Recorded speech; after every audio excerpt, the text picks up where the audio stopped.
Faithful John. By Brothers Grimm. Brought to you by TellStory.net, stories from around the world. When the old king lay on his deathbed, he had but one worry. He called for his most trusted servant, Faithful John, and said to him, "I cannot die in peace unless you promise to teach my son what he needs to know and be a foster father to him." "I will not forsake him, and I will serve him with my life." The king then added a grave warning. "Show him the whole castle, but not the last chamber in the long gallery, for in it hangs the portrait of the princess of the golden roof. If he sees it, he will fall into a dangerous love that could cost him his life." After the old king was laid to rest, Faithful John guided the new young king wisely. But curiosity plagued the young monarch. "Why do you never open that one door?" he asked. Despite John's warnings of doom, the king insisted, threatening to break it down. With a heavy heart, John unlocked the door. The moment the king saw the portrait of the princess of the golden roof, so masterfully painted it seemed to breathe, he fell to the floor in a faint. When he awoke, his resolve was set. "I must have her, though it cost me my life." Knowing the princess loved nothing more than gold, John devised a plan. He ordered the kingdom's goldsmiths to fashion 5 tons of gold into birds, wild beasts, and wondrous vessels. Disguised as merchants, they sailed to her city. John went ashore, dazzling the princess's maid with his golden apron. The maid led him to the princess, who was eager to buy everything. "My master has far more on his ship. You must come to see for yourself." Enticed by the promise of gold, the princess boarded their vessel. As she marveled at the treasures below deck, John quietly ordered the ship to set sail. When she realized they were far out at sea, she cried out in fear of having been kidnapped by a merchant. The young king then revealed himself, confessing his overwhelming love.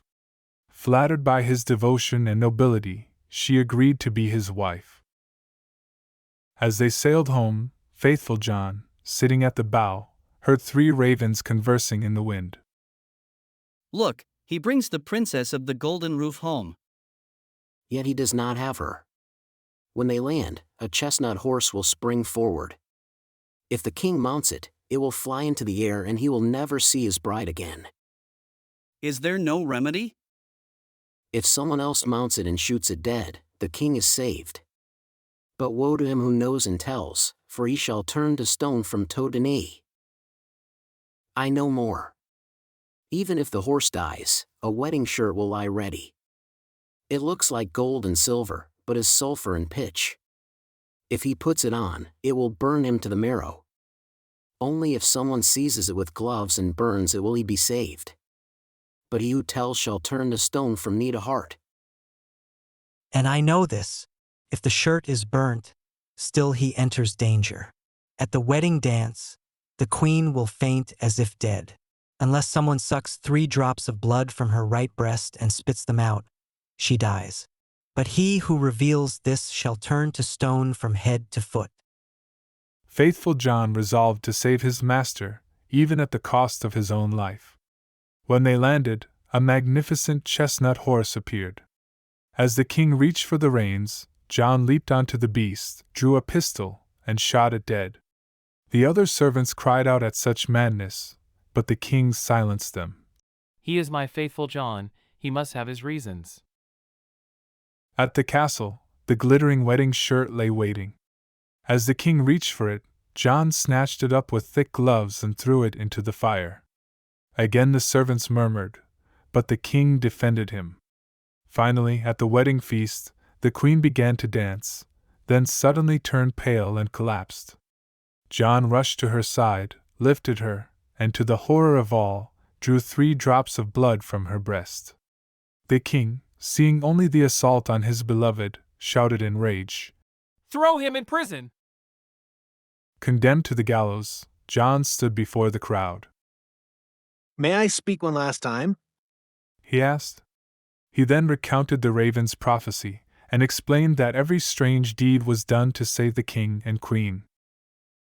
"Oh, my most faithful John, pardon," cried the king. But as the last word left John's lips, he turned into a lifeless stone statue. Grief-stricken, the king had the stone figure placed in his bedchamber. Years passed, and the queen bore twin sons. One day, as the king wept before the statue, the stone spoke. You can bring me back to life if you sacrifice what is dearest to you. Cut off the heads of your 2 sons and smear their blood on me.